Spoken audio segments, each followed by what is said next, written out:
When twilight blankets the kingdom of Hyrule, the wind carries whispers of secrets long buried, and the earth hums with forgotten truths.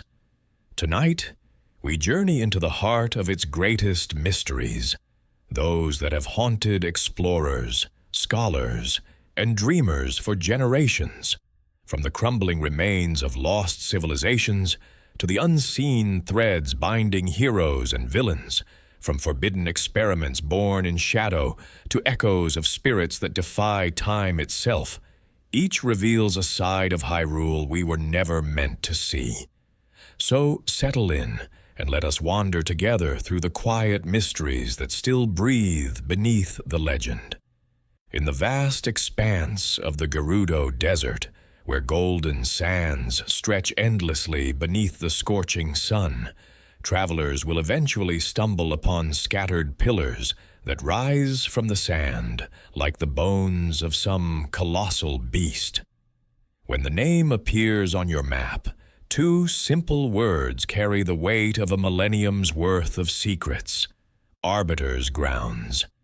These humble ruins represent the remnants of what was once the most formidable prison in all of Hyrule, a fortress designed to contain the kingdom's most dangerous criminals and serve as final judgment for those who had transgressed beyond redemption.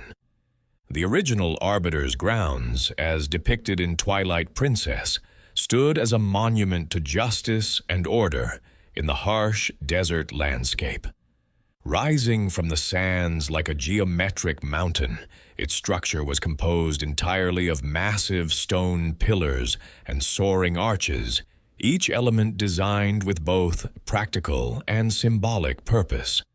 The central chamber, where the Mirror of Twilight hung suspended like a dark star, was surrounded by a colosseum-like structure that spoke to the ceremonial nature of the judgments that took place within these walls. This wasn't simply a prison, it was a temple to the concept of ultimate justice. Within these walls, Hyrule's most ruthless criminals awaited their fate, whether execution, lifelong imprisonment, or exile to the mysterious Twilight Realm. The legendary Mirror of Twilight served its dark purpose here, an ancient artifact crafted by the goddesses themselves that possessed the power to banish beings to the Shadow Realm that existed parallel to Hyrule. For the most dangerous criminals, particularly those like Ganondorf, who posed existential threats to the kingdom, this one-way journey represented the only viable solution to protecting innocent lives. Archaeological evidence suggests that the Arbiter's Grounds shared more than geographical space with the Spirit Temple from Ocarina of Time. Both locations were built by Gerudo ancestors and featured the prominent presence of the Desert Goddess, also known as the Desert Colossus. This massive statue, depicted with open hands and wrapped in cobra imagery, appeared throughout both structures as a symbol of protection and spiritual authority. The connection between these sites runs deeper than architectural similarity. They represent different aspects of the same cultural and spiritual tradition. When we examine the ruins as they appear in Breath of the Wild, we find evidence supporting deliberate destruction rather than simple abandonment. The way stones have fallen, the specific patterns of damage, and the curious preservation of certain architectural elements all point toward intentional demolition. Someone took great care to reduce this once mighty fortress to scattered remnants, leaving behind only enough to serve as a reminder of what once stood in this place. To understand why such destruction might have been necessary, we must consider the profound transformation the Gerudo society underwent between these two games. The Gerudo people, once led by male kings born once every century, had completely restructured their society to exclude all males from their community. This radical change was a direct response to the trauma inflicted upon their culture by their prophesied king, Ganondorf, and his corruption by ancient evil. The Gerudo had never been an evil people, despite their reputation as thieves and outlaws. The revelation that their destined king was possessed by an ancient evil bent on destroying the very goddesses who created the world represented a cultural catastrophe of unimaginable proportions. For a proud people who had waited generations for their promised leader, discovering that he embodied everything they stood against must have been a betrayal that cut to the very core of their identity. Urbosa, the Gerudo champion who served Princess Zelda generations later, captured the weight of this cultural burden when she spoke of taking Calamity Ganon's defeat personally. Her words revealed that the shame of Ganondorf's actions continued to resonate through Gerudo society thousands of years after his initial crimes. This cultural transformation manifested in observable changes, abandoning traditional acceptance of male leadership, shifting religious practices from worshipping the desert goddess to honoring the golden goddesses revered by the royal family, and producing champions who served directly under the royal family. The Arbiter's Grounds, with its connections to both the Spirit Temple and Ganondorf's ultimate exile, would have served as a constant reminder of everything the Gerudo wished to forget. The very site where their fallen king was banished to the Twilight Realm would have been a monument to their cultural shame. For a proud warrior culture that valued strength above all else, such a reminder would have been not just painful, but actively detrimental to their efforts to rebuild their reputation and identity. The decision to destroy the Arbiter's Grounds would have been both practical and symbolic. By reducing the structure to scattered ruins, the Gerudo could eliminate the physical reminder of their association with Ganondorf, while still preserving enough evidence to serve as a warning for future generations. The careful preservation of certain architectural elements suggests this wasn't an act of pure destruction, but rather a controlled dismantling designed to serve specific purposes. In this light, the destruction of the Arbiter's Grounds represents more than simple demolition. It symbolizes a people's determination to define themselves by their actions rather than their ancestors' failures. By taking responsibility for dismantling the monument to their shame, the Gerudo demonstrated the same strength and resolve that had made them legendary warriors. They chose to face their past directly, acknowledge its weight, and then actively work to move beyond it. In the shadowed corridors of Hyrule Castle and the ancient halls of the Temple of Time, there exists a class of enemy unlike any other in the vast bestiary of creatures that have challenged heroes throughout the ages. While most of Ganon's forces consist of clearly monstrous beings, pig-faced moblins, one-eyed octoroks, lizard-like Lizalfos, there are warriors among them whose very humanity makes their presence far more unsettling. These are the Dark Nuts, massive armored figures whose martial prowess and intelligent tactics speak to origins far more tragic than simple corruption. Standing head and shoulders above ordinary soldiers, clad in elaborate suits of plate armor that gleam with dark purpose, these imposing warriors move with precision and grace that betrays extensive military training.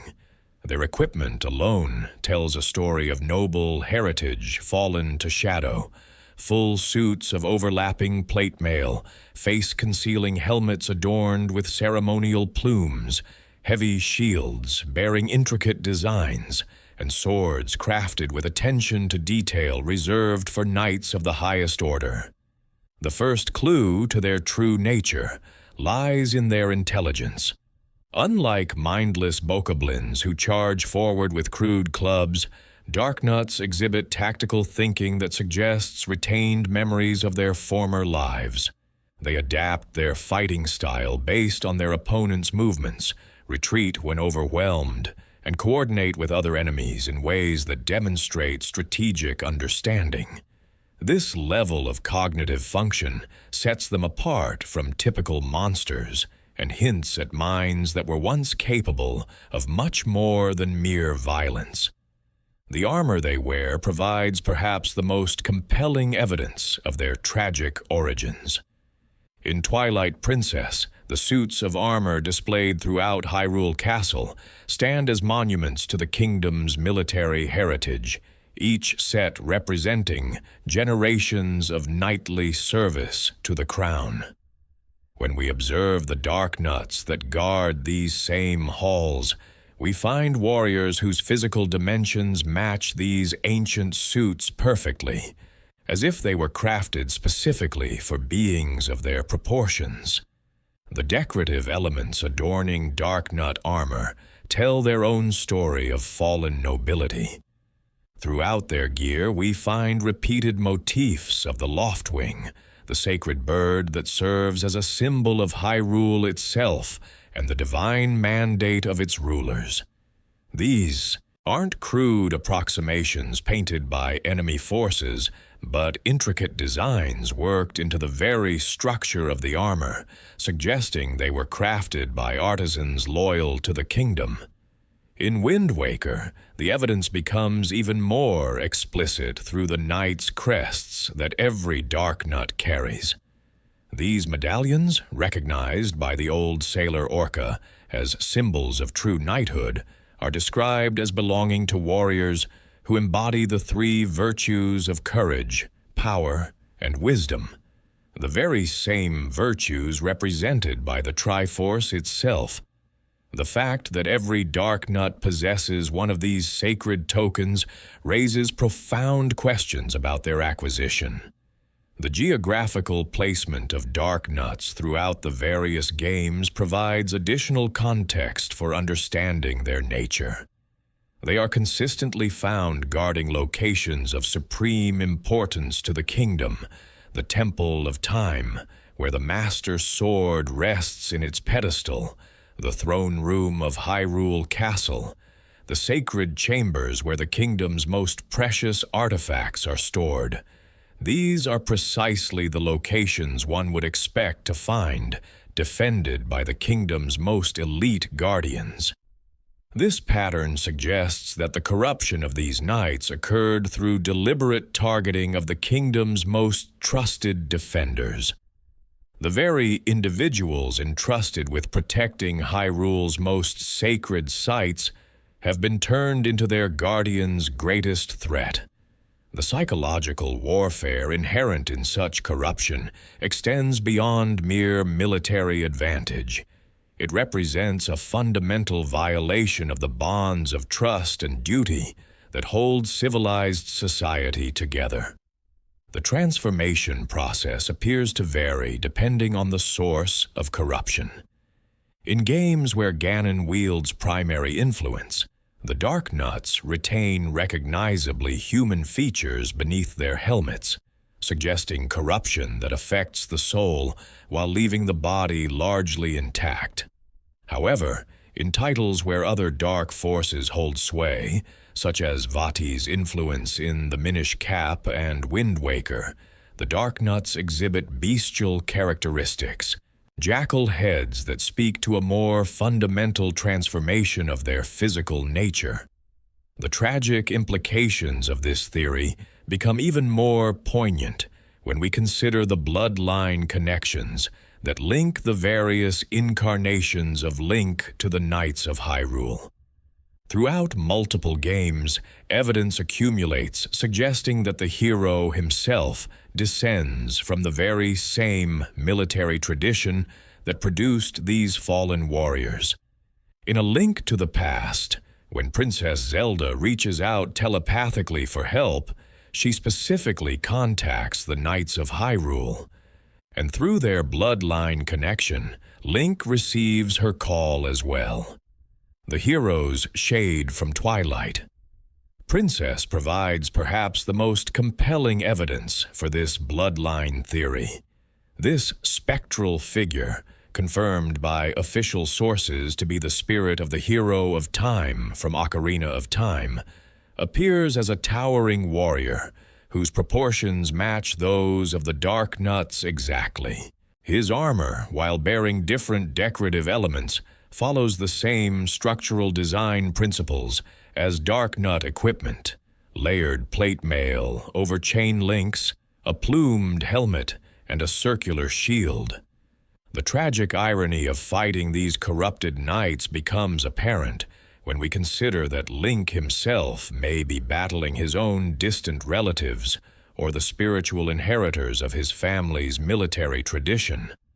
Every Dark Nut defeated represents not just a victory over evil, but the final rest granted to a warrior who once swore the same oaths of protection that guide Link's own actions. In destroying these fallen knights, the hero serves as both executioner and priest, ending their suffering while honoring the service they once provided to the kingdom. In the depths of Lake Hylia's crystal-clear waters, the light spirit Lanayru holds dominion over secrets that span from the very creation of the world to its potential destruction. When Link and Midna approach this guardian seeking guidance on their quest to recover the fragments of the fused shadow, they receive far more than simple directions. Lanayru provides a vision so profound and disturbing that it operates simultaneously as historical record, spiritual warning, and psychological examination. The vision begins in the primordial darkness that existed before creation itself, with Link floating in an endless void that represents the state of existence prior to the goddess's great work. This isn't the comfortable darkness of night, but the absolute absence that preceded all things, a nothingness so complete that it challenges the very concept of being. As Link drifts through this pre-creation void, he observes the three golden goddesses beginning their cosmic work, their forms blazing with light that gradually gives shape to the emptiness around them. The familiar creation story unfolds. Din creating the land, Nayru establishing governing laws, and Farore breathing life into the world they had shaped. Yet something in the presentation carries undertones, suggesting this act of creation contained within it the seeds of future corruption. The goddesses' departure from the physical realm marks a crucial transition as their combined essence coalesces into the familiar triangular form of the Triforce, creating the sacred realm, both the goddess's greatest gift and the source of the greatest potential danger. The vision's portrayal of early civilization shows beings living in harmony with divine order, characterized by peace and prosperity. Link and Ilia appear not as themselves, but as representatives of all conscious beings dwelling within divine grace. Their expressions of wonder capture the innocence that characterized existence before knowledge of ultimate power began to corrupt mortal ambitions. The transformation begins with the spread of knowledge about the sacred realm throughout the population. The vision depicts this not as malicious conspiracy, but as natural consequence. Once such monumental power becomes known, it inevitably attracts those who believe they could wield it more effectively. The corruption of innocence appears through Ilia's transformation, as her eyes suddenly go blank and she raises a knife against Link. This moment symbolizes how the mere knowledge of ultimate power can corrupt even the most innocent hearts. The vision's most disturbing element emerges through Link's costume change, as he shifts from civilian clothing to the hero's green tunic while pursuing what appears to be the Triforce. This transformation signifies when the vision stops being purely historical and becomes a direct warning. The overlapping images of the Triforce and the fused shadow create a visual parallel, suggesting the current quest contains the same corrupting potential as the ancient pursuit that led to catastrophe. The appearance of the three dark links represents the interlopers, ancient magic users, who emerged from among those who had once dwelt in divine light. These figures embody the shadow that exists within every conscious being, the capacity for corruption that comes with self-awareness and free will. The scene where one dark link vaporizes and duplicates Link's appearance warns that those who seek power without understanding its true nature risk being consumed by their own shadow. The final sequence, featuring multiple versions of Ilya laughing maniacally as they fall through empty space, represents perhaps the most psychologically disturbing element. These figures exist outside of creation itself, suggesting their corruption has literally removed them from divine protection. Their laughter expresses not joy, but the madness that comes from achieving power at the cost of everything that once gave existence meaning. Link's smile in response to this horrific imagery reveals the seductive nature of the fused shadow's influence beginning to take hold. For a moment, he experiences the intoxicating fantasy of power without responsibility. This glimpse into corruption's potential serves as the vision's most direct warning about the psychological dangers he faces in his current quest, demonstrating that understanding the historical consequences of seeking such power represents the only protection against repeating the same catastrophic mistakes. High on the slopes of Death Mountain, where volcanic heat meets cooler mountain air, there exists a small clearing that tells one of the most heartbreaking stories hidden within Hyrule's vast landscape. Nestled between protective rock formations and shielded from the mountain's fiery temperament, the ruins known as Shadow Hamlet present a scene that speaks to both hope and tragedy in equal measure. Here, among stones blackened by fire, green grass grows with startling vibrancy, and the remnants of fruit trees stand as silent witnesses to lives lived with care, before being extinguished with merciless efficiency. The location itself reveals much about the intentions of those who once called this place home.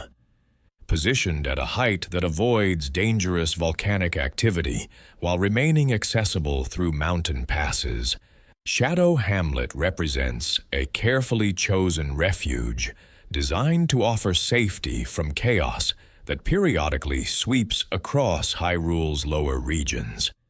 The natural rock formations would have provided protection from both elements and unwanted visitors, while the elevation offered clear sight lines across surrounding terrain.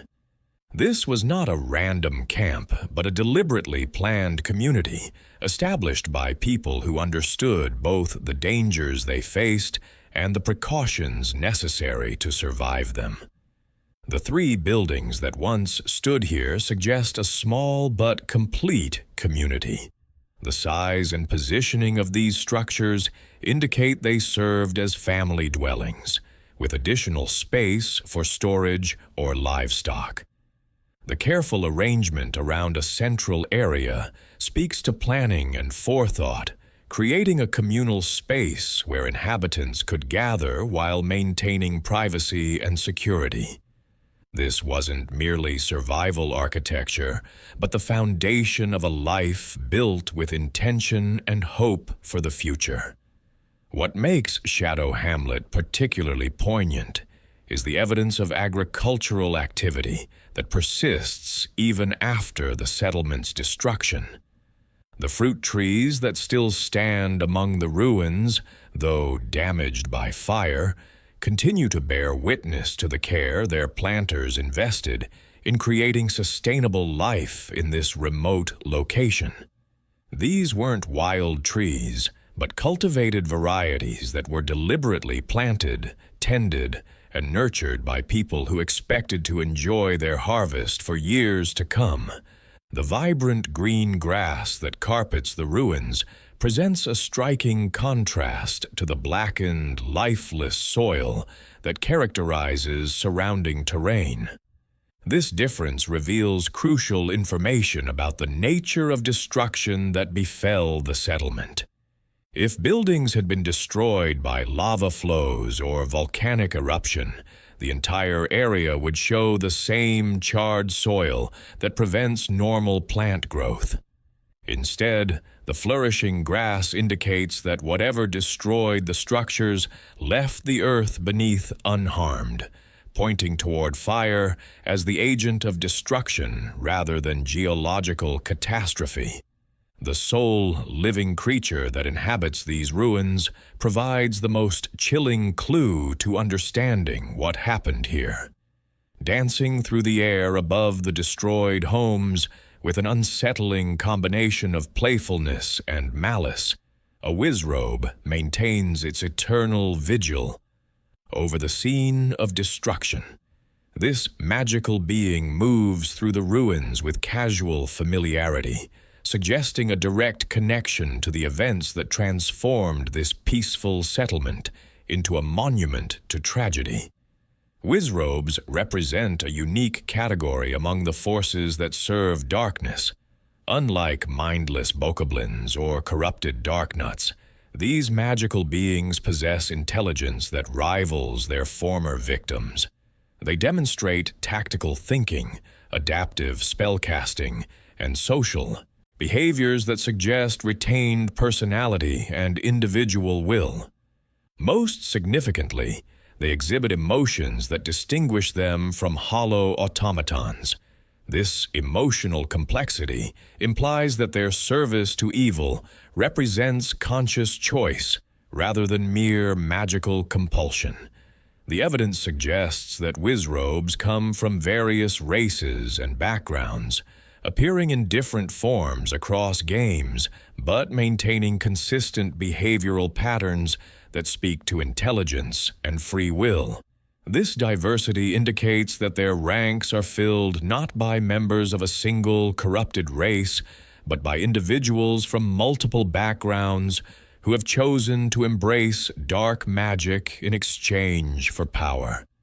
The voluntary nature of their service makes wizrobes particularly suited for missions requiring both intelligence and ruthlessness. The family that chose to make Shadow Hamlet their home likely arrived during the dark period following Calamity Ganon's initial rampage across Hyrule. The geological evidence of volcanic activity affecting the surrounding area suggests Death Mountain was experiencing increased instability, making lower elevations dangerous, while creating perfect cover for a small group seeking to escape the chaos consuming the kingdom below. The isolated location would have offered protection from both roaming monsters and environmental hazards. Their choice of this particular location demonstrates both practical wisdom and touching optimism.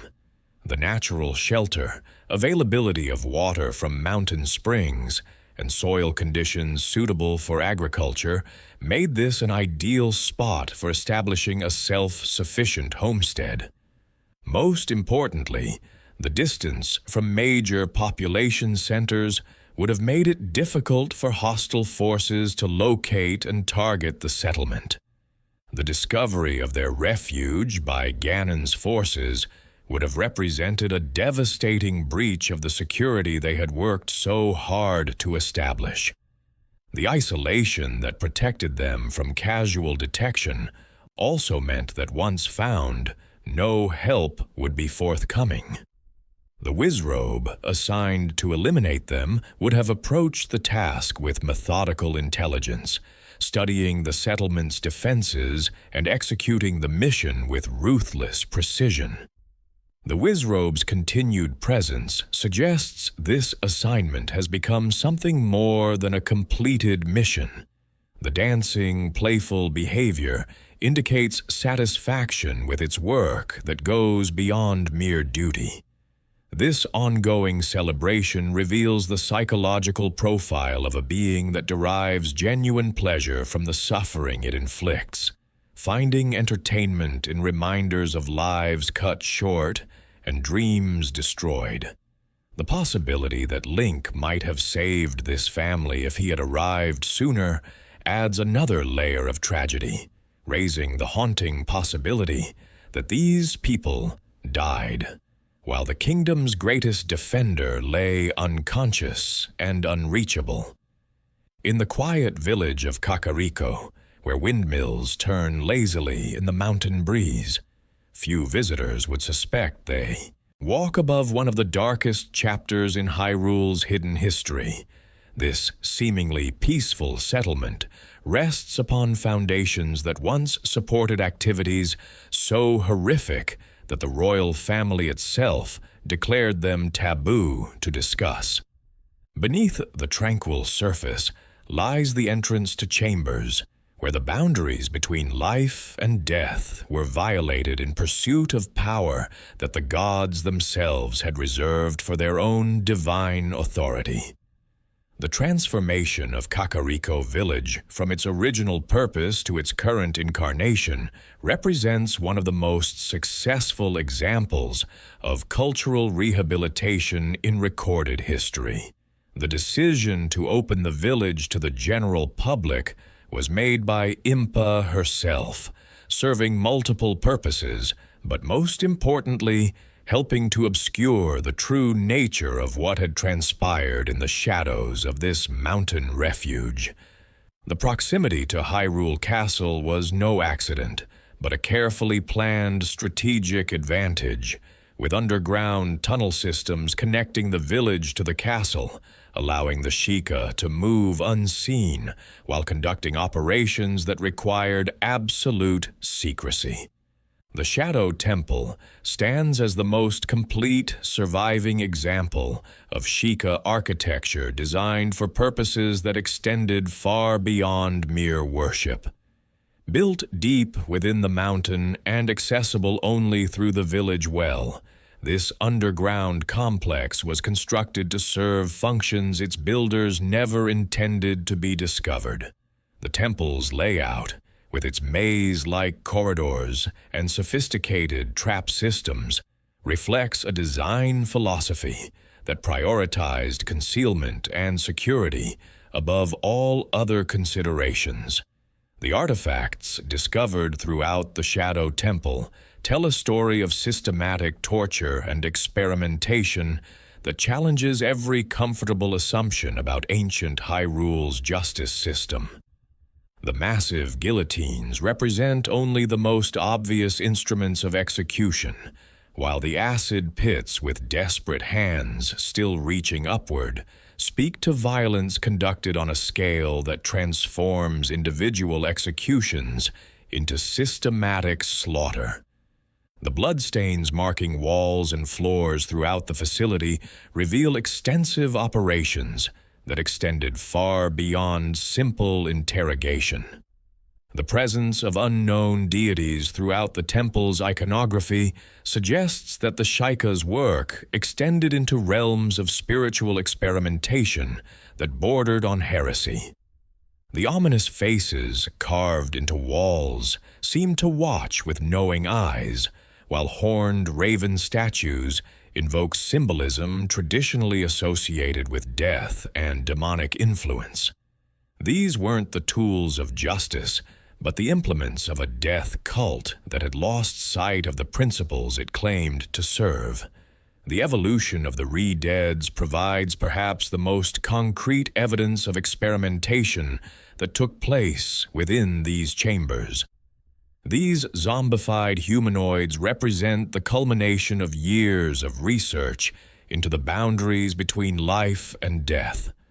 Their presence in the Shadow Temple, where no natural explanation exists for their creation, strongly suggests they were produced through deliberate experimentation. The wooden masks they wear serve as restraints, preventing remnants of their former consciousness from interfering with their new functions as guardians.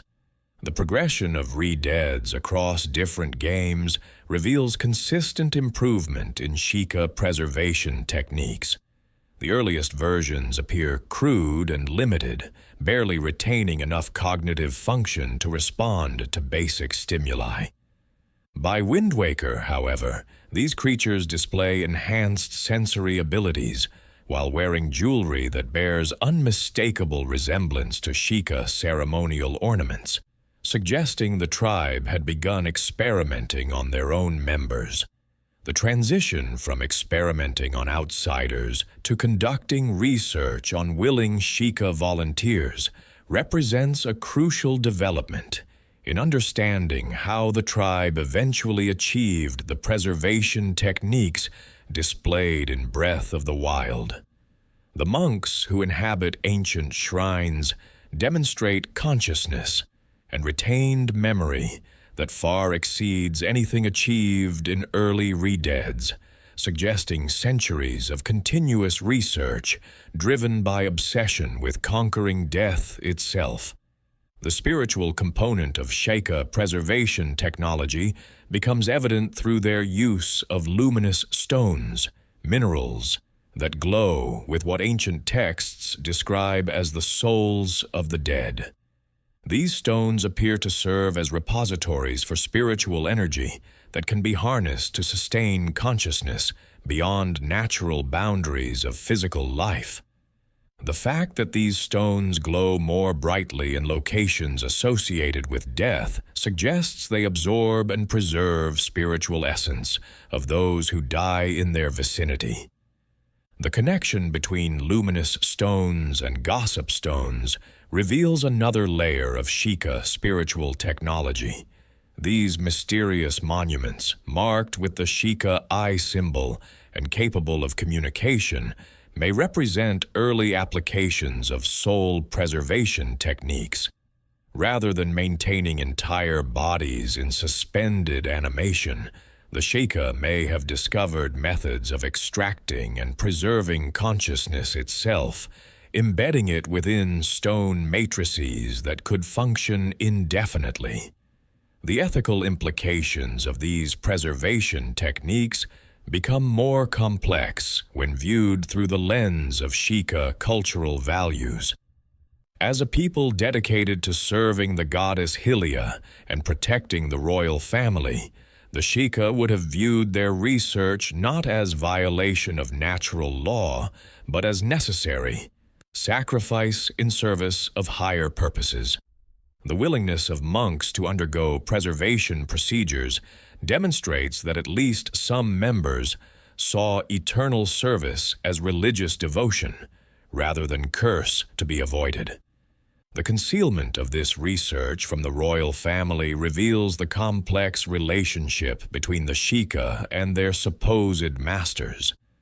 While publicly serving as loyal protectors, the tribe maintained secret programs that operated entirely outside royal oversight.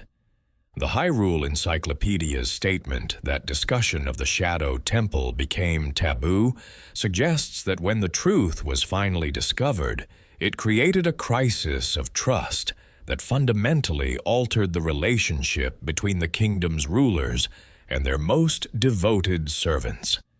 The eventual success of Sheikah preservation techniques raises profound questions about the moral calculus involved in their development.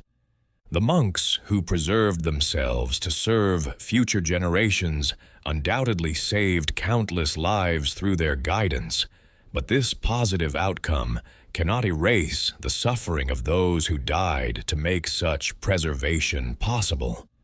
The transformation of the Sheikah from torturers to saviors represents perhaps the most complex example of redemption through service found anywhere in Hyrule's history. though the foundations of their power remain forever stained with the blood of those who died to make their existence possible.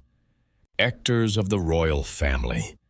The mountain location provided natural fortification while remaining close enough to the seat of power to enable rapid response to any threats against the crown.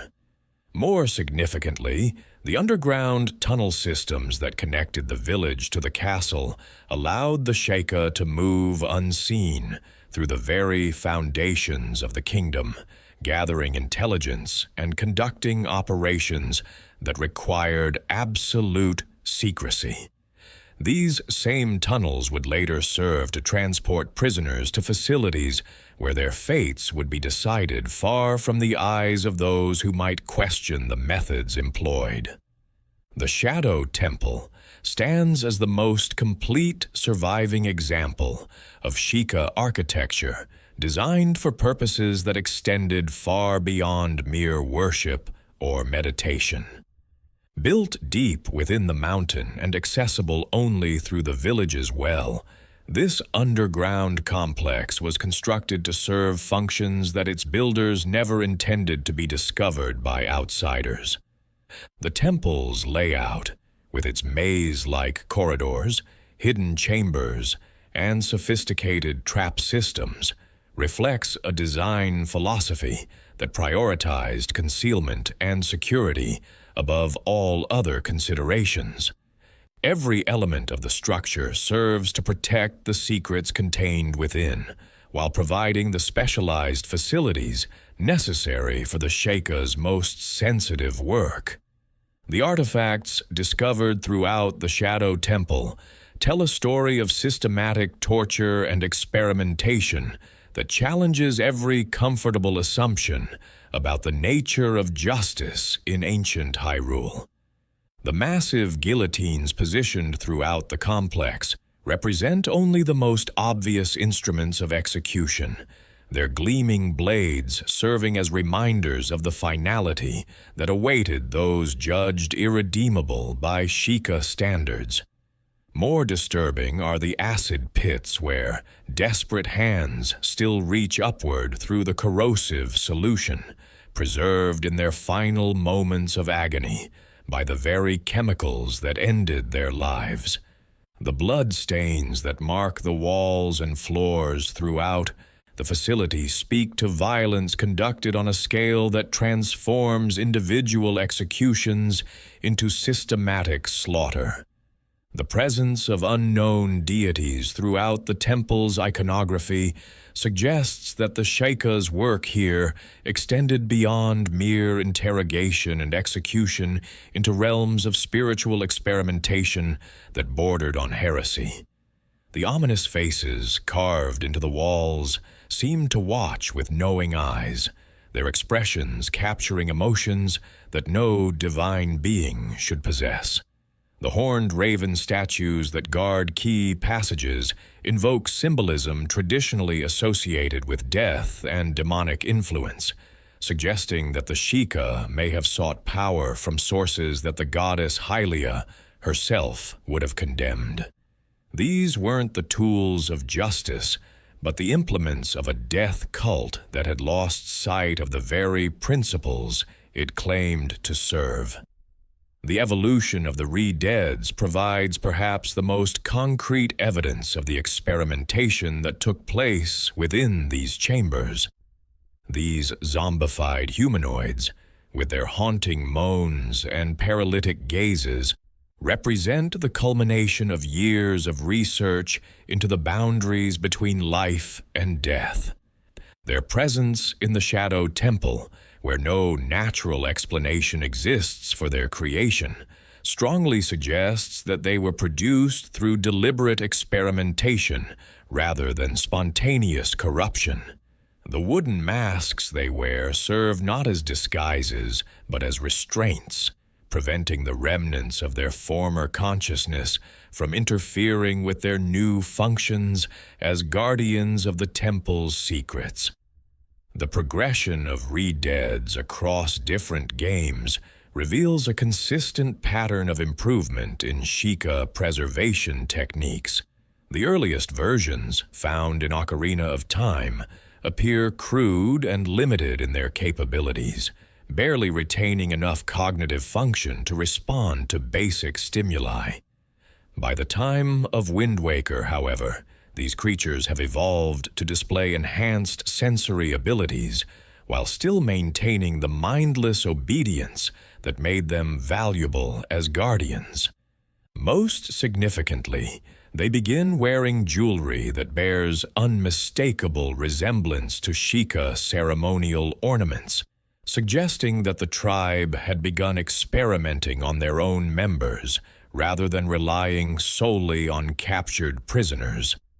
The transition from experimenting on outsiders to conducting research on willing Sheikah volunteers represents a crucial development in understanding how the tribe eventually achieved the preservation techniques displayed in Breath of the Wild.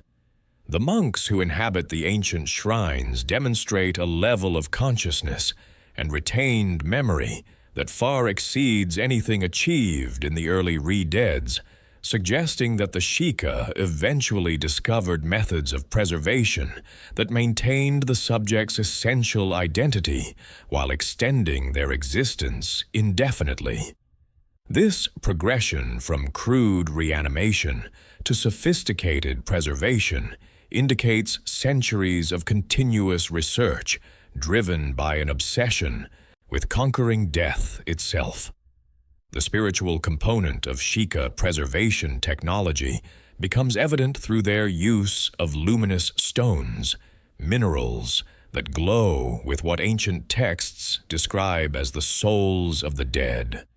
These stones, found throughout Hyrule, but particularly concentrated in areas with strong spiritual significance, appear to serve as repositories for spiritual energy that can be harnessed to sustain consciousness beyond the natural boundaries of physical life.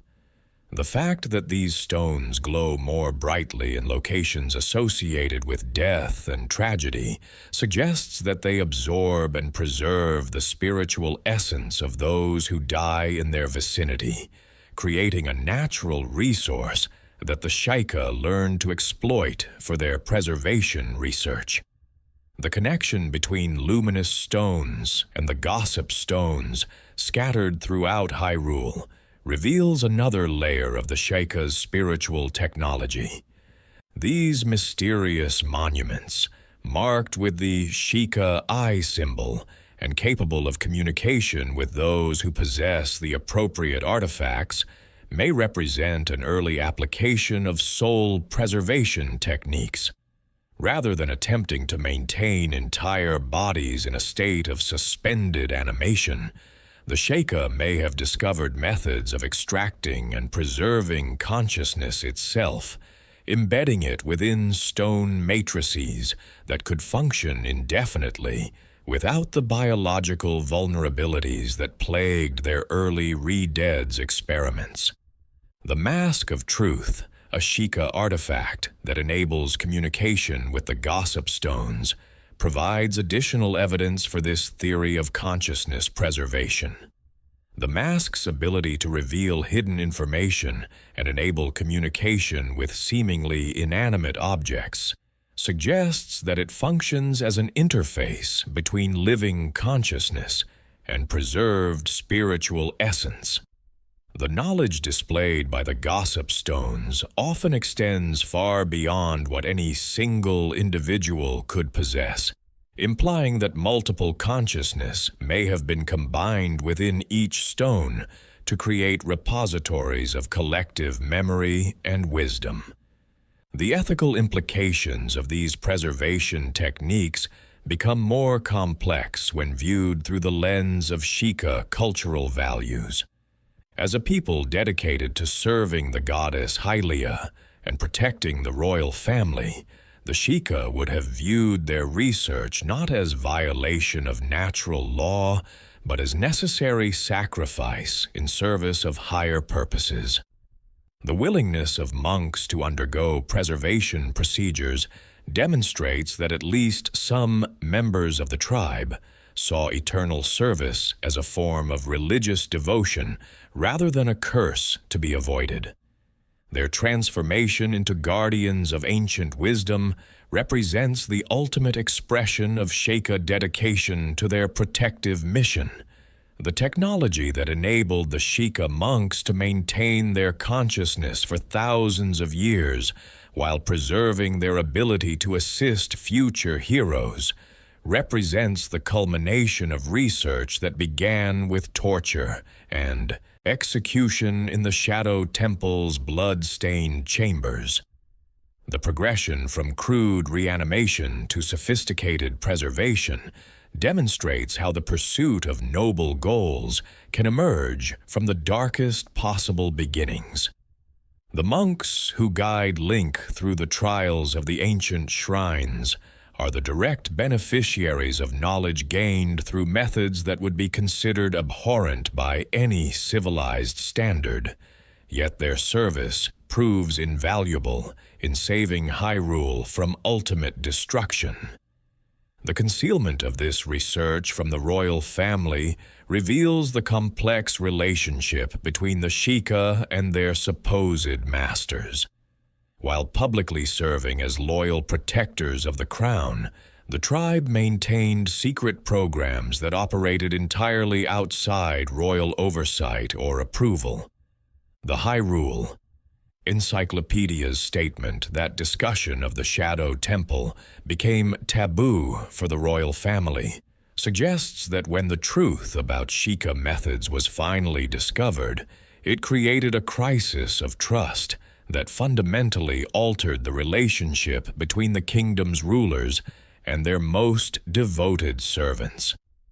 The eventual success of Sheikah preservation techniques raises profound questions about the moral calculus involved in their development.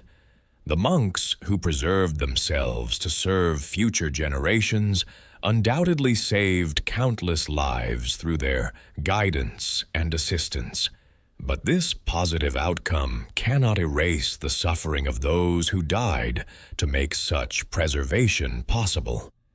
The knowledge that enabled the Sheikah to defeat death came at the cost of violating every principle of respect for life that should govern civilized society, creating a legacy that combines genuine heroism with unspeakable horror.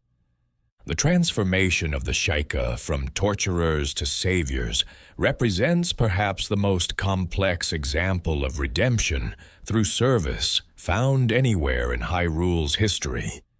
The same techniques developed through centuries of experimentation on unwilling subjects eventually enabled willing volunteers to preserve themselves in service of protecting future generations. The monks who spend eternity guarding ancient shrines have transformed the legacy of the Shadow Temple from one of pure horror into something approaching nobility, though the foundations of their power remain forever stained with the blood of those who died to make their existence possible. Throughout the vast landscape of Hyrule, in locations both sacred and mundane, there stand silent sentinels that have witnessed the rise and fall of kingdoms, the passing of heroes, and the endless cycle of light and darkness that defines the world's spiritual rhythm. These monuments, carved from stone that seems to glow with inner light and marked with the ever-watchful eye of the Sheikah, have puzzled travelers for generations. Known as gossip stones, these mysterious artifacts possess the ability to communicate with those who approach them properly prepared, sharing knowledge that spans decades and revealing secrets that no single observer could possibly possess. The first clue to understanding these enigmatic monuments lies in their distinctive marking. Each gossip stone bears the unmistakable symbol of the Sheikah tribe, the stylized eye that represents eternal vigilance and the responsibility to watch over those who cannot protect themselves. This symbol isn't merely decorative, but serves as a signature that identifies these stones as products of Sheikah technology and spiritual understanding, connecting them to other artifacts from the Mask of Truth to the ancient shrines. The ability of these stones to provide information becomes most apparent when approached by someone wearing the Mask of Truth, another Sheikah artifact whose properties seem specifically designed to interface with the stone's hidden capabilities. This ancient mask enables its wearer to hear the stones speak in clear, understandable language, rather than simple time announcements they provide to ordinary visitors. The specificity of this interaction suggests the stones were always intended to serve as communication devices, though their full functionality remains accessible only to those possessing appropriate Sheikah technology. The knowledge that the gossip stones share when properly activated extends far beyond what any individual observer could reasonably possess. They speak of events occurring in distant locations, reveal the locations of hidden treasures, and provide insights into the motivations and histories of people they should have no way of observing. This breadth of information implies either an extensive network of observers or access to sources of knowledge that transcend ordinary physical limitations. The theory that these stones contain the preserved consciousness of dead Sheikah provides the most elegant explanation for their remarkable capabilities. The Sheikah possessed sophisticated understanding of how consciousness could be maintained beyond natural boundaries of physical death. Rather than attempting to preserve entire bodies, as they did with shrine monks, the creation of gossip stones may represent a more efficient approach that focused solely on preserving observational and communicative functions necessary for their surveillance mission. The composition of the stones themselves supports this theory of consciousness preservation. In Breath of the Wild, we encounter luminous stones that glow with what ancient texts describe as the souls of the dead. These minerals appear to serve as natural repositories for spiritual energy, capable of storing and maintaining consciousness in stable form that can persist for millennia. The gossip stones, with their subtle inner glow and responsiveness to spiritual interfaces like the Mask of Truth, may be constructed from these same consciousness-bearing materials. The strategic placement of gossip stones throughout Hyrule reveals their intended function as components of a kingdom-wide surveillance network. They appear in locations that provide optimal observation points for monitoring travel routes, guarding sacred sites, and maintaining watch over areas of strategic importance. This distribution pattern suggests systematic planning, designed to ensure that no important area remained unobserved by Sheikah eyes. The disappearance of gossip stones from the landscape of Breath of the Wild provides important context for understanding how their surveillance network was ultimately compromised. The fear and suspicion that arose between the Hylian population and the Sheikah following the initial Calamity Ganon incident led to systematic burial and concealment of Sheikah technology throughout the kingdom. The gossip stones, as obvious manifestations of Sheikah surveillance capabilities, would have been particular targets for removal by a population that had grown to distrust their former protectors. The burial of these stones represents more than simple concealment. It effectively severed the network that had provided security for Hyrule for countless generations. By removing the gossip stones from their strategic positions, the kingdom inadvertently blinded itself to the very threats that the Sheikah surveillance network had been designed to detect and counter. This act of cultural paranoia may have contributed to the kingdom's vulnerability during Calamity Ganon's return, as the warning systems that might have provided advance notice had been deliberately disabled. On the shores of Koholint Island, where waves crash eternally against cliffs that exist only in the realm of dreams, there dwells a young woman whose presence raises questions that extend far beyond the boundaries of the wind fish's slumbering consciousness. Marin, with her flowing red hair and voice that carries melodies capable of awakening ancient powers, appears to be simply another inhabitant of this island paradise trapped within the confines of a mystical dream. Yet her unique awareness of worlds beyond the sea, her inexplicable knowledge of songs that shouldn't exist within a dream construct, and her profound connection to the hero who washes ashore all point toward origins that transcend ordinary dream logic. The circumstances of Link's arrival on Koholint Island establish the framework within which Marin's mystery must be understood.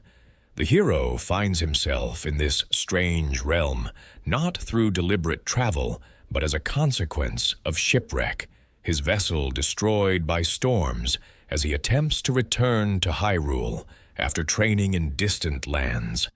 The transition from the waking world to the dream realm occurs during a moment of mortal peril, when the boundaries between consciousness and unconsciousness become blurred by the immediacy of death. Marin's role as the first person Link encounters upon awakening establishes her as more than mere coincidence within the dream's narrative structure. She serves as his anchor to this new reality, the bridge between his confused awakening and his gradual understanding of his situation. Her immediate acceptance of his presence, coupled with her gentle care for his recovery, suggests a connection that predates their apparent first meeting.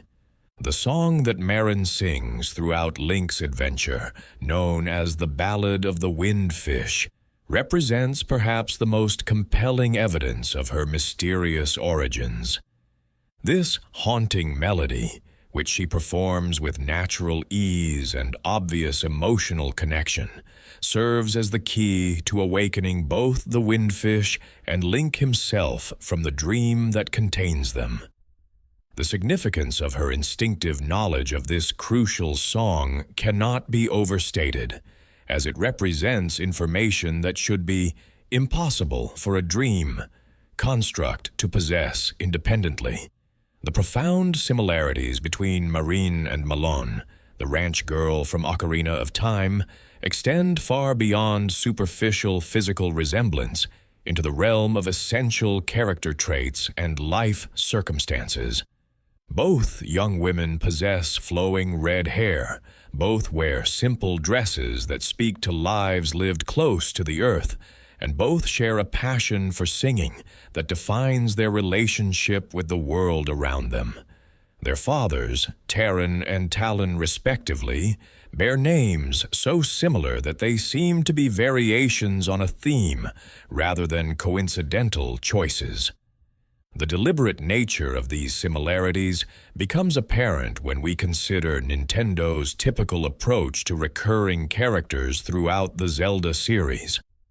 When the developers choose to reuse a character across multiple games, they typically maintain the same name and essential characteristics.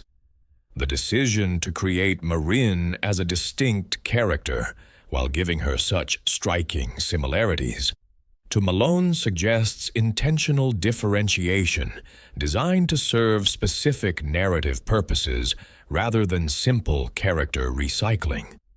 The explanation for this careful differentiation lies in the unique metaphysical circumstances surrounding Link's awakening and the nature of Koholint Island itself. The island exists within the Windfish's dream, but Link's presence there represents an intrusion from outside the normal boundaries of that dream realm. His sleeping consciousness, suspended between life and death by his shipwreck, becomes entangled with the Windfish's dreaming mind in ways that allow elements from his own spiritual heritage to manifest within the dream environment.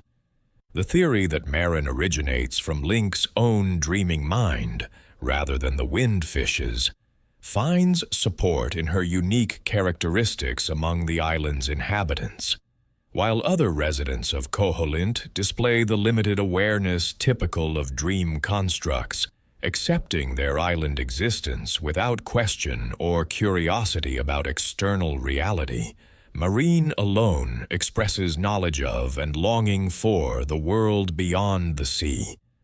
Her awareness of lands across the ocean mirrors Link's own knowledge of his true origin. The spiritual connection that enables Link to dream of Malon despite never having met her in his timeline requires understanding of how the hero's spirit functions across incarnations. Each Link represents a new incarnation of the same essential heroic spirit, carrying within his consciousness not only the potential for heroism, but also traces of connections formed in previous lifetimes.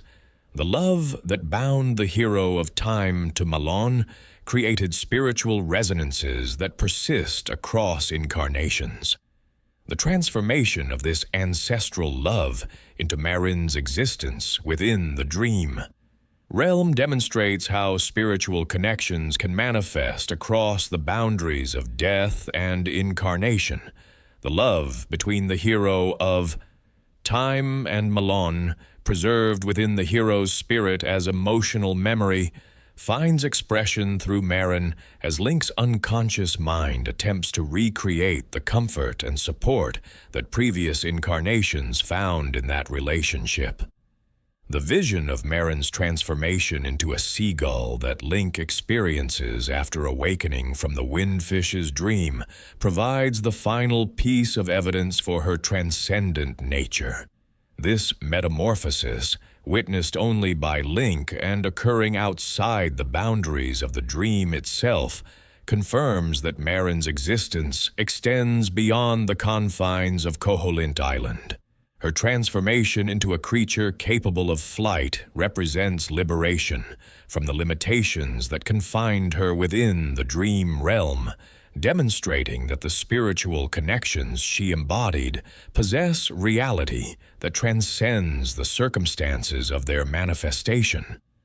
Across the vast tapestry of Hyrulean history, patterns emerge that speak to fundamental truths about the nature of good and evil, corruption and redemption, the fall of the noble and the rise of the humble. These cycles repeat themselves with such consistency that they suggest not random occurrence, but cosmic law, as if the very fabric of reality operates according to principles that ensure no corruption remains permanent and no redemption comes without cost.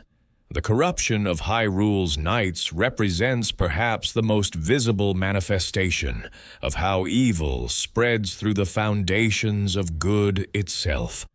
These warriors, trained from childhood in codes of honor and dedication to protecting the innocent, possessed all the qualities that should have made them immune to dark influence. Yet these same qualities that made them ideal protectors also made them perfect targets for corruption.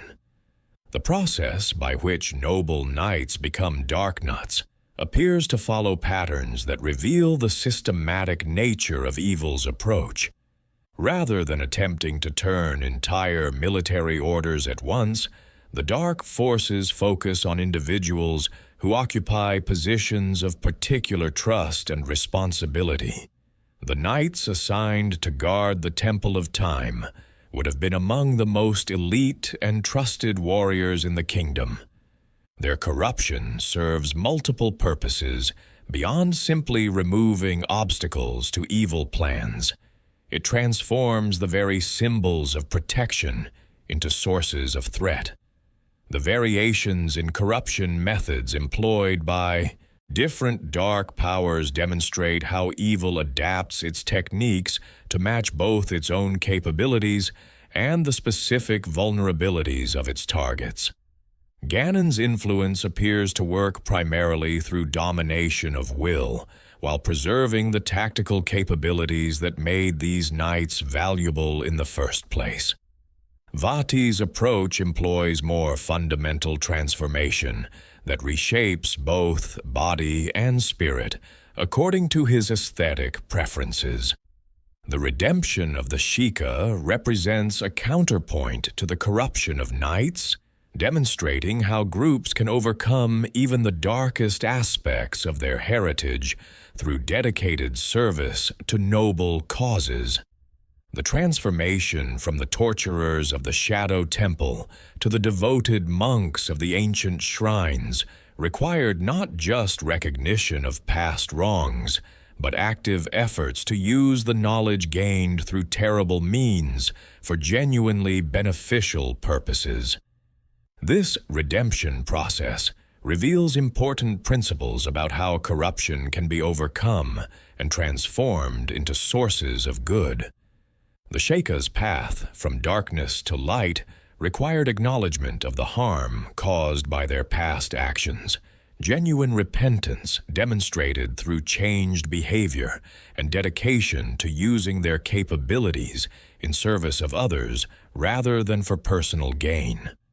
Most significantly, their redemption came through the willingness of later generations to sacrifice their own existence in order to provide assistance to future heroes. The Gerudo's response to the shame of Ganondorf's corruption demonstrates another form of redemption through cultural transformation and deliberate rejection of the patterns that enabled evil to take root.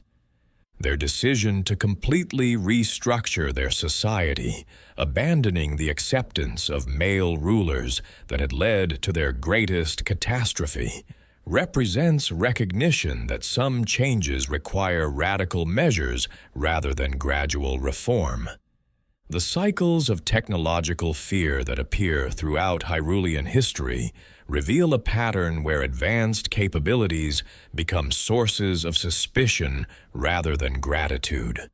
The Sheikah's development of guardians and other defensive technologies ultimately led to their persecution by the very people these innovations were designed to protect. This pattern suggests that redemption through service, while noble in intention, may not be sufficient to overcome deep-seated cultural anxieties about power and its potential for misuse.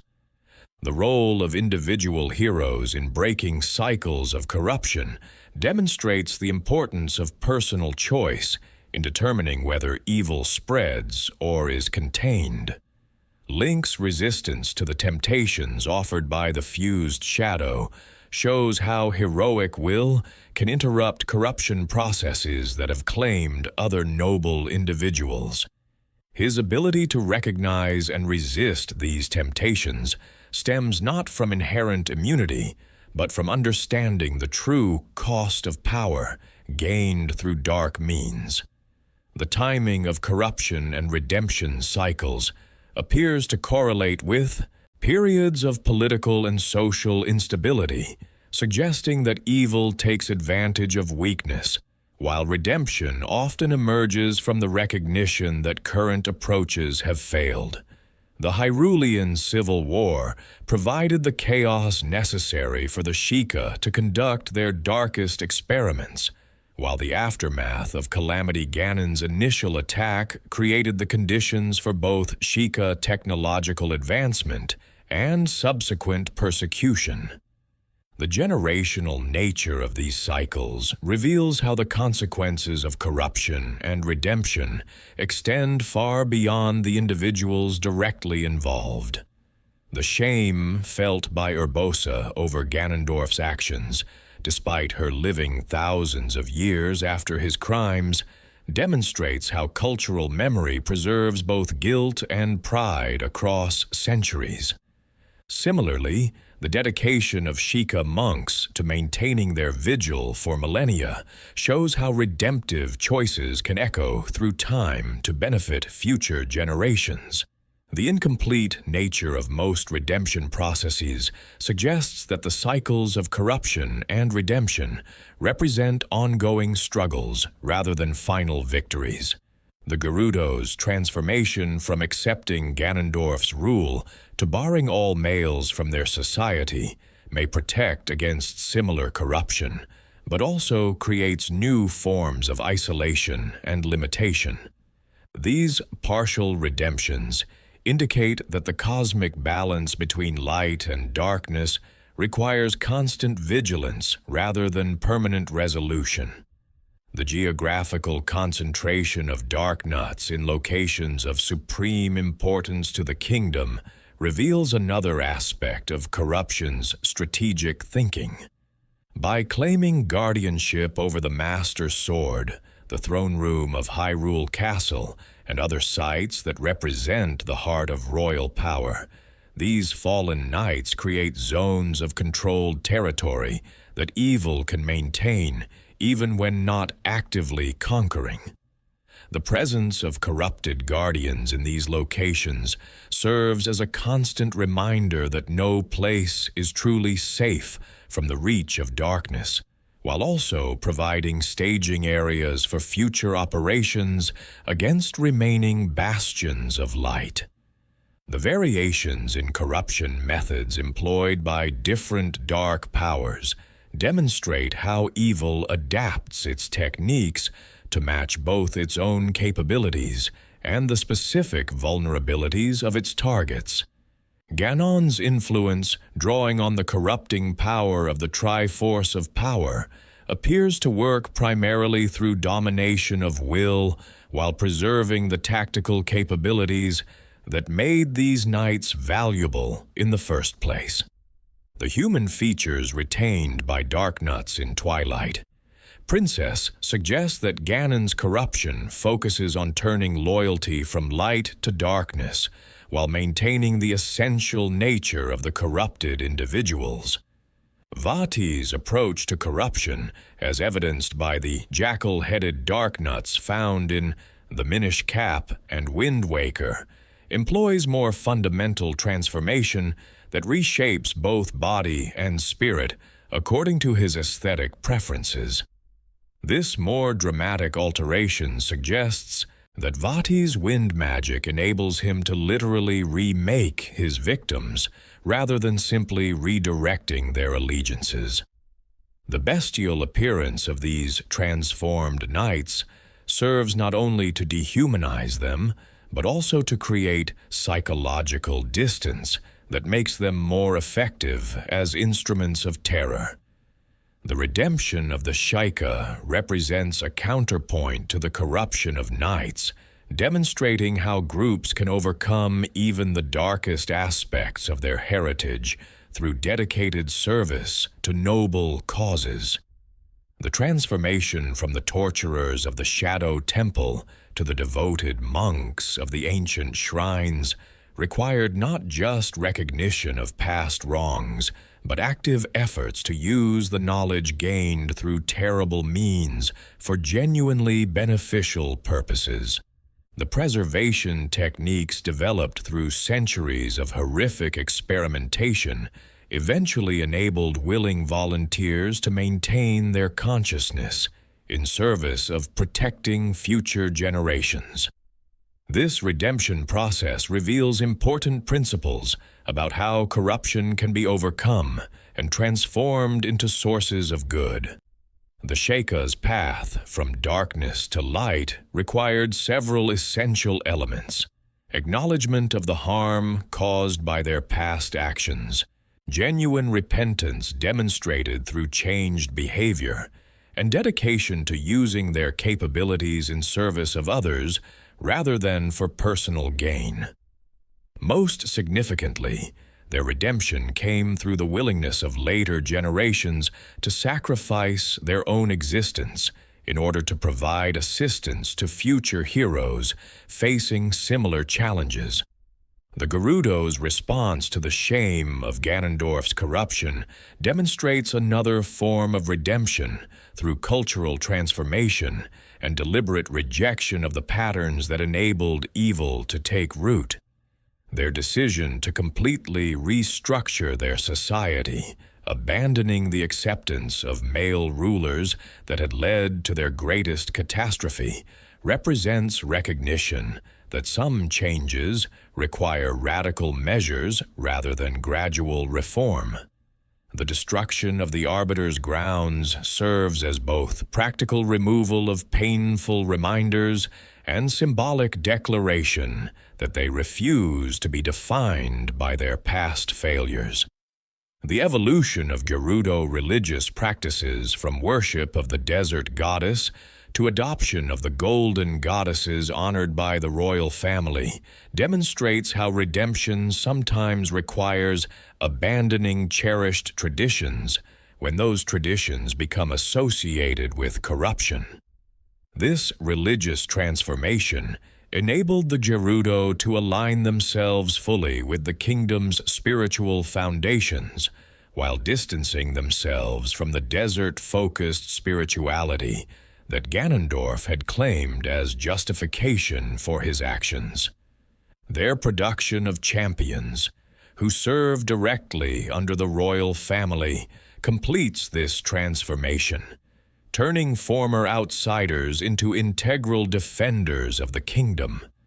The burial of Sheikah technology, including the gossip stones that had served as eternal watchers over the kingdom, illustrates how fear and misunderstanding can disrupt redemption processes and create new forms of tragedy. The decision to conceal and disable the surveillance network that had protected Hyrule for generations stemmed from legitimate concerns about Sheikah capabilities, but it also severed connections that had enabled early detection of threats. This action demonstrates how redemption is fragile and can be undone by the very people it seeks to protect. The cycles of technological fear that appear throughout Hyrulean history reveal a pattern where advanced capabilities become sources of suspicion rather than gratitude. The Sheikah's development of guardians and other defensive technologies ultimately led to their persecution by the very people these innovations were designed to protect. This pattern suggests that redemption through service, while noble in intention, may not be sufficient to overcome deep-seated cultural anxieties about power and its potential for misuse.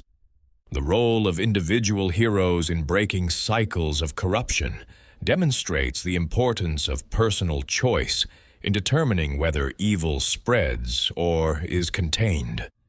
Link's resistance to the temptations offered by the fused shadow, despite experiencing visions of the power it could provide, shows how heroic will can interrupt corruption processes that have claimed other noble individuals.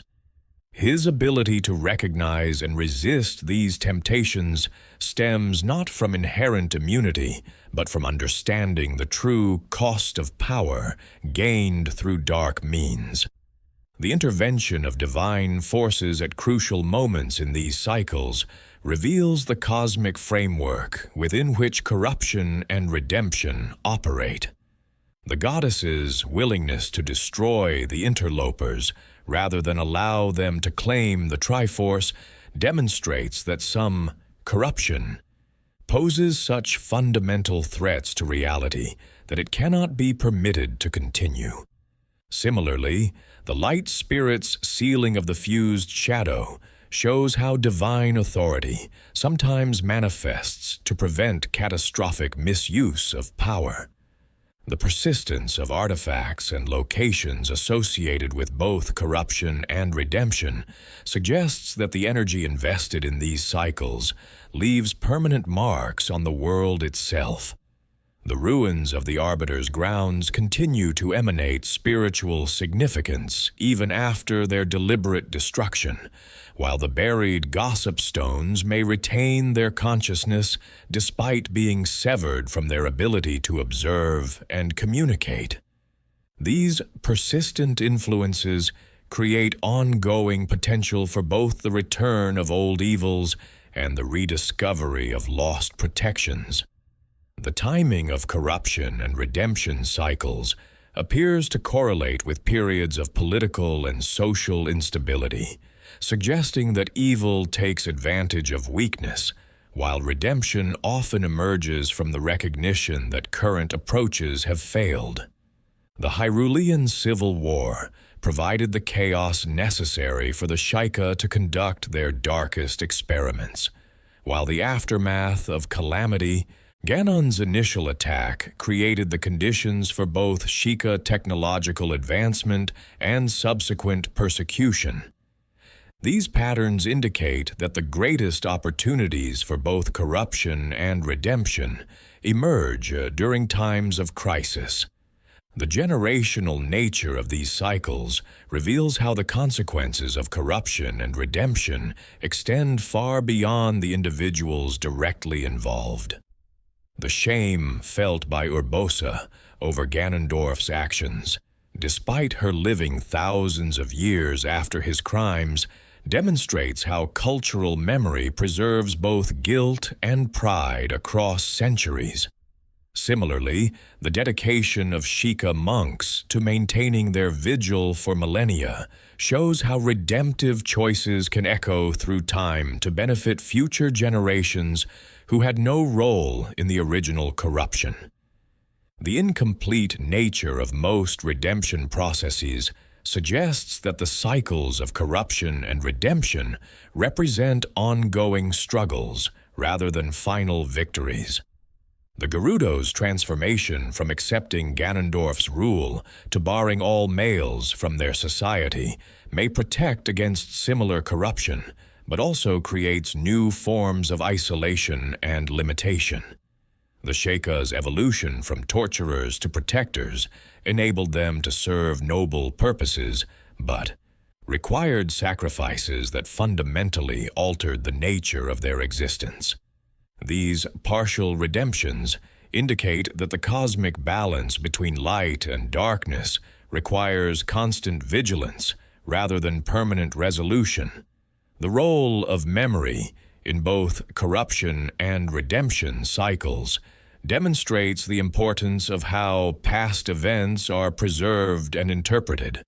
The deliberate destruction of monuments to shame, the burial of technologies associated with fear, and the preservation of knowledge about both failures and successes all influence how future generations understand their options when facing similar challenges. The choice between remembering and forgetting becomes crucial in determining whether cycles repeat unchanged or evolve toward better outcomes.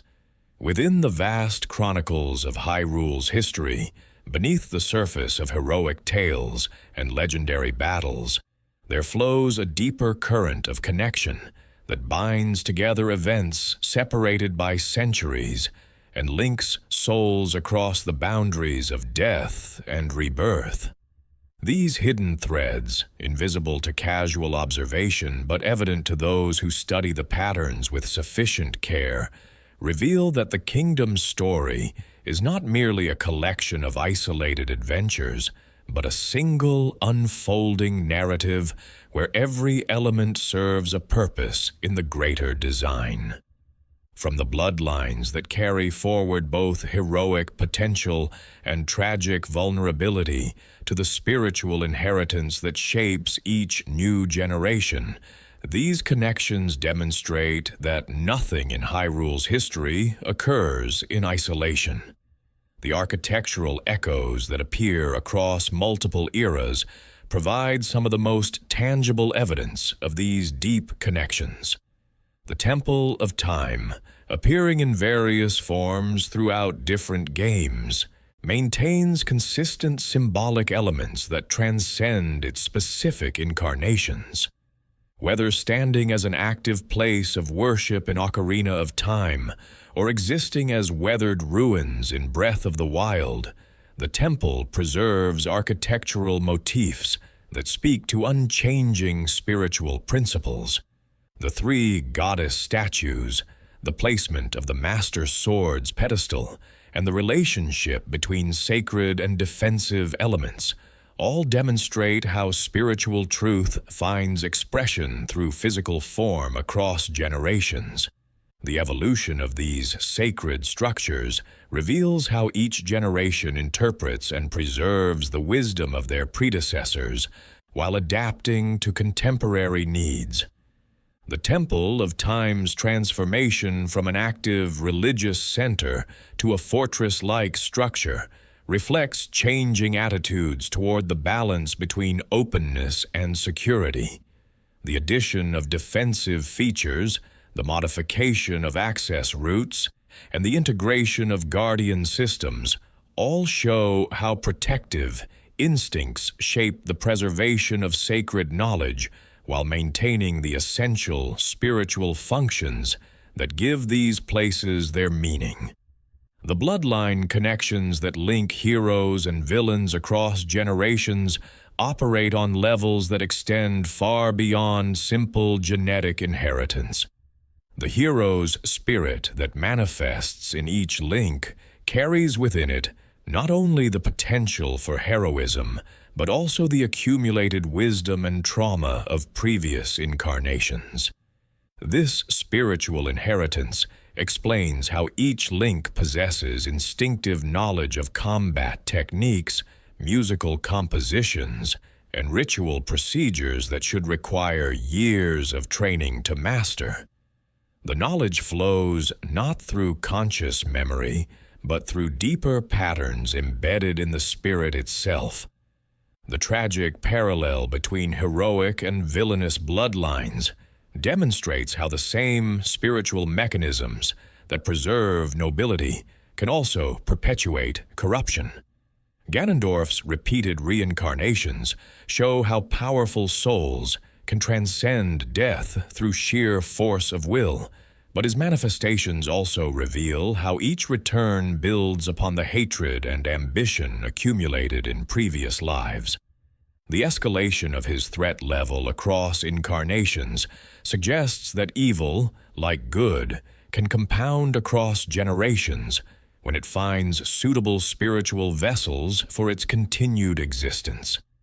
The Master Sword's unique position as a conscious artifact that spans multiple timelines provides crucial insight into how memory and purpose persist across the ages. Unlike other legendary weapons that serve merely as tools, the Master Sword demonstrates awareness that encompasses all its wielders and all the battles it has fought.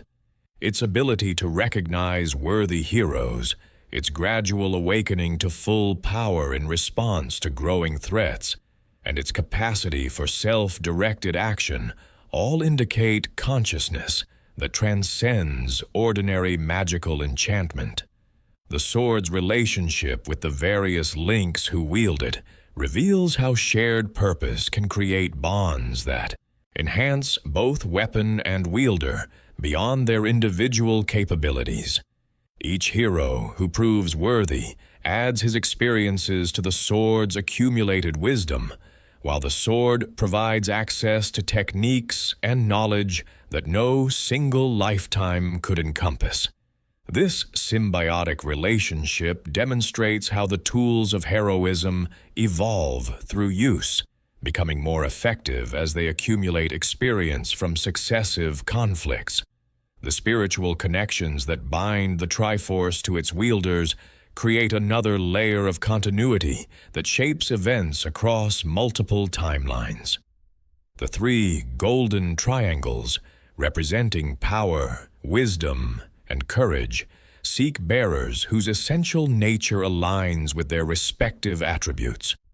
The consistent appearance of certain individuals as Triforce bearers across different incarnations suggests that some souls possess fundamental characteristics that make them natural vessels for these divine emanations. The tragic irony of the Triforce's influence lies in how its very perfection as a wish-granting device creates conditions for its own corruption. The promise of ultimate power inevitably attracts those whose desires stem from noble intentions, but whose understanding of consequences remains limited. Even heroes who approach the Triforce with pure motives must confront the temptation to reshape reality according to their personal vision of perfection, a temptation that becomes more dangerous as their power to act upon it increases. The technological evolution that spans from crude mechanical devices to sophisticated magical constructs demonstrates how knowledge accumulates and transforms across generations. The progression from simple switches and keys in early dungeons to complex puzzle mechanisms in later temples shows how each generation of builders learned from their predecessors while developing new techniques to challenge and test worthy heroes. The increasing sophistication of these trials reflects growing understanding of what qualities must be developed and tested in those who would bear great responsibility. The Guardian technology that represents the pinnacle of Sheikah achievement illustrates how innovation builds upon accumulated knowledge while serving consistent purposes across time. The basic principles underlying Guardian operation, autonomous decision-making, energy projection, and adaptive combat tactics, evolved from simpler devices developed over centuries of incremental advancement. The catastrophic failure of these systems during Calamity, Ganon's return, demonstrates how even the most sophisticated technology remains vulnerable to corruption when its fundamental assumptions prove incorrect. The cultural memory systems that preserve essential knowledge across generations operate through multiple channels that reinforce and validate each other. Oral traditions maintained by long-lived races like the Zora preserve detailed accounts of historical events that supplement written records. Sacred songs passed down through musical traditions encode practical information about awakening ancient powers and accessing hidden locations. Even children's games and local festivals often contain disguised references to survival techniques and emergency procedures that could prove crucial during times of crisis. The persistence of certain individuals across multiple incarnations reveals how some souls possess qualities that make them essential to the cosmic balance. Figures like Zelda and Impa appear in various forms throughout history, their core characteristics remaining constant even as their specific roles and relationships adapt to contemporary needs. This continuity suggests that certain functions within the eternal struggle between light and darkness require specific types of consciousness that cannot be easily replaced or replicated. The geographical constants that persist across different versions of Hyrule demonstrate how spiritual significance transcends physical transformation. Death Mountain maintains its volcanic nature and its association with the Goron people, regardless of how the surrounding landscape might change. Lake Hylia preserves its connection to water spirits and its role as a source of spiritual cleansing, despite variations in size and accessibility. These persistent features suggest that certain locations possess inherent qualities that resist alteration even when subjected to cataclysmic events. The enemy evolution patterns that adapt familiar threats to new circumstances show how evil itself learns and grows more sophisticated over time. The progression from simple octoroks and moblins to complex mechanized constructs and corrupted guardians demonstrates how dark forces study heroic tactics and develop countermeasures designed to neutralize traditional advantages. This evolutionary pressure creates an arms race between good and evil that drives innovation on both sides, while maintaining the fundamental balance that prevents either force from achieving permanent victory. The prophetic traditions that appear throughout Hyrulean culture demonstrate how knowledge of future events can influence present actions while creating the very conditions the prophecies describe. The Gerudo's expectation of a male king born once every century created cultural conditions that enabled Ganondorf's rise to power, while their subsequent rejection of male leadership arose directly from their experience of how prophecy could be corrupted. These self-fulfilling and self-defeating aspects of prophecy illustrate how knowledge of destiny can become a tool for either achieving or avoiding predicted outcomes. The artifact networks that connect sacred objects across time and space reveal how certain items serve as anchor points for spiritual energy and divine intervention. The relationship between the Master Sword, the Triforce, and various medallions and stones creates a system where power flows through established channels while remaining accessible to worthy individuals. The disruption of these networks during periods of catastrophe explains how certain capabilities become temporarily unavailable, even when the need for them is greatest. The mentorship patterns that prepare each generation of heroes for their unique challenges demonstrate how wisdom transfers from one incarnation to the next, through both direct teaching and spiritual inheritance. The hero's shade's instruction of his descendant represents the most literal example of this process, but similar guidance appears through various forms across different adventures, whether provided by ancient sages, talking boats, or mysterious companions. This mentorship ensures that essential knowledge persists even when formal institutions fail. The cyclical nature of threat and response that characterizes Hyrulean history reveals how challenges evolve to match the current level of heroic capability while maintaining sufficient difficulty to promote growth and learning.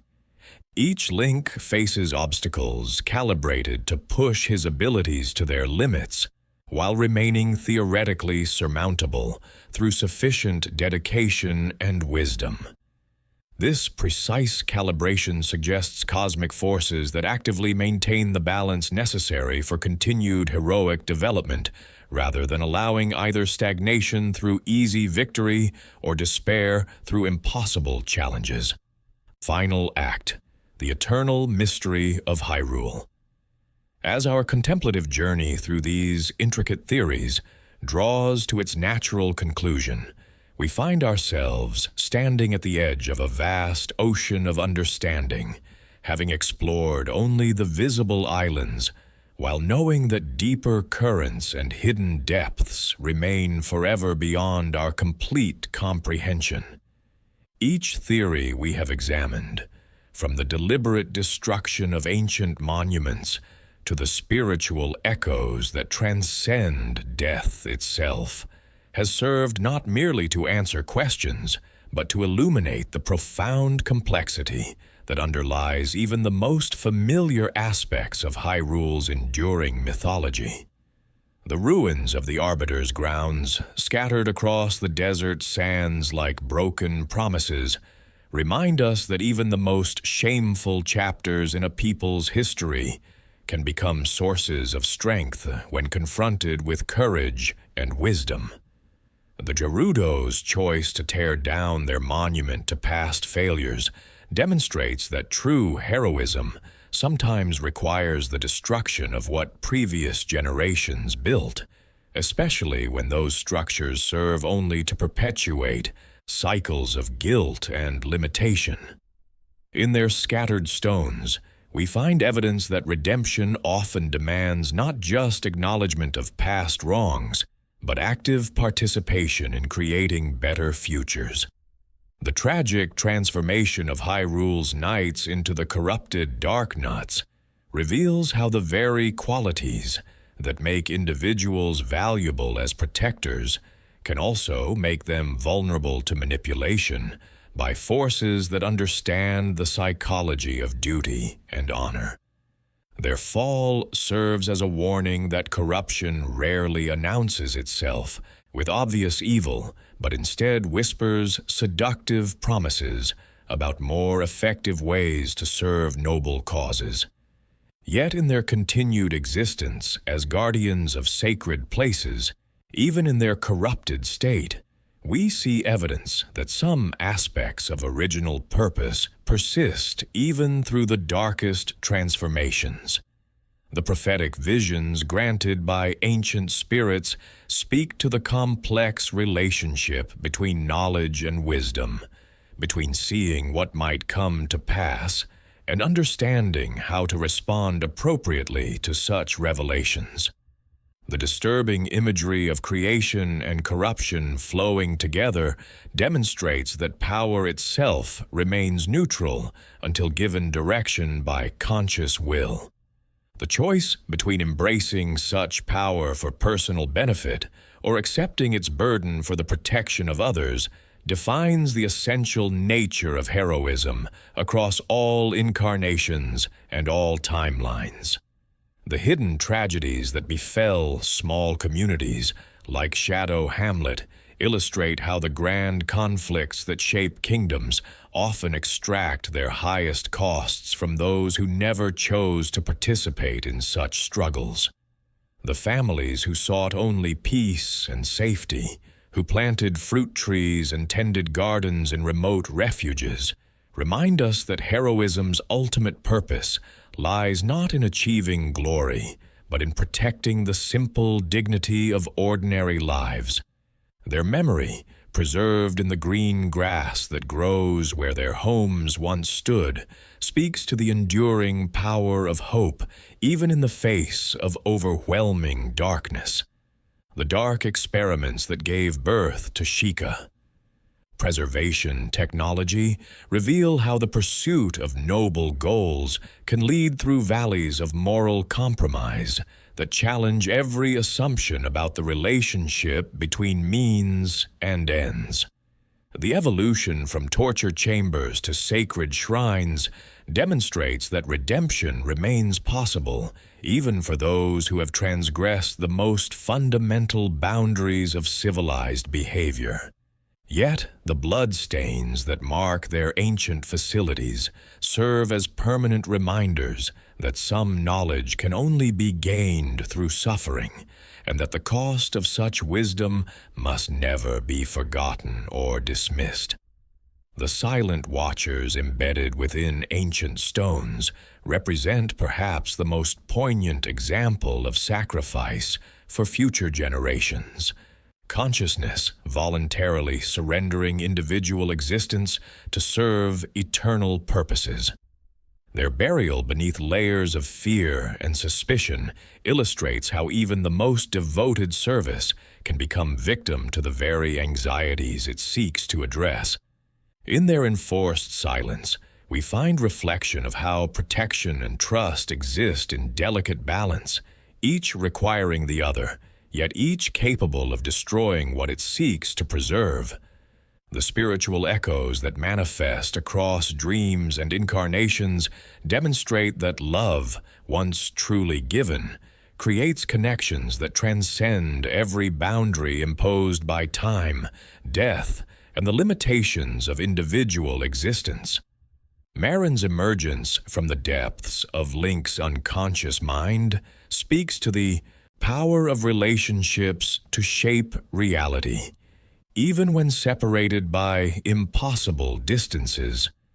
Her transformation into a creature of flight and freedom represents love's ultimate triumph over the constraints that would limit its expression. The cycles of corruption and redemption that repeat throughout Hyrulean history reveal cosmic principles that operate on scales beyond individual lifetimes, yet manifest through the choices made by conscious beings in moments of moral testing. The pattern suggests that neither good nor evil can achieve permanent victory, but that the ongoing struggle between them serves purposes that extend beyond simple conflict. Each generation must rediscover for itself the eternal truths about courage, wisdom, and power, while building upon the foundation laid by those who came before. The hidden connections that bind together events separated by centuries illuminate the profound truth that nothing occurs in isolation, that every action creates ripples that continue expanding long after the original cause has been forgotten. The bloodlines that carry both blessing and curse, the artifacts that preserve memory across ages, and the locations that maintain spiritual significance.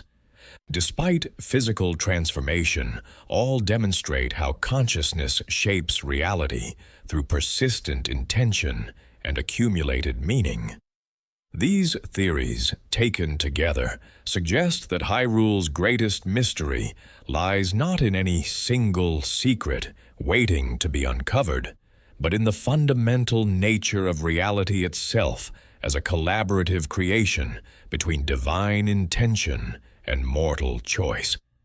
The goddesses who established the cosmic framework provided the raw materials and basic principles, but the specific details of how stories unfold depend upon the decisions made by conscious beings as they encounter the challenges and opportunities that define their existence. Perhaps this is why these theories continue to fascinate and inspire those who encounter them. They invite us to see beyond the surface of familiar tales and recognize the deeper patterns that connect all narratives of struggle and growth, loss and recovery, corruption and redemption. They suggest that the questions themselves possess value that transcends any specific answers we might discover, because the act of questioning opens us to possibilities that would otherwise remain hidden. In the end, the greatest mystery of Hyrule may be that it serves as a mirror reflecting our own deepest understanding of what it means to face impossible odds with nothing but courage, to seek wisdom in a world that often rewards ignorance, and to wield power responsibly when every incentive encourages its abuse.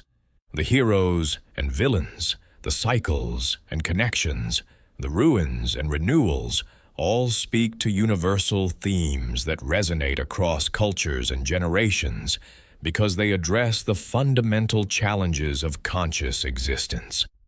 As we conclude this peaceful exploration of Hyrule's hidden depths, we carry with us not just knowledge of specific theories, but appreciation for the endless complexity that underlies even the most apparently simple stories.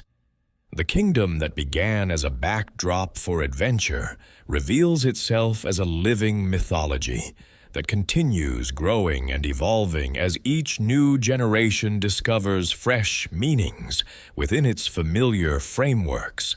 Whether we approach these mysteries as casual entertainment or profound metaphor, they offer inexhaustible opportunities for discovery and reflection.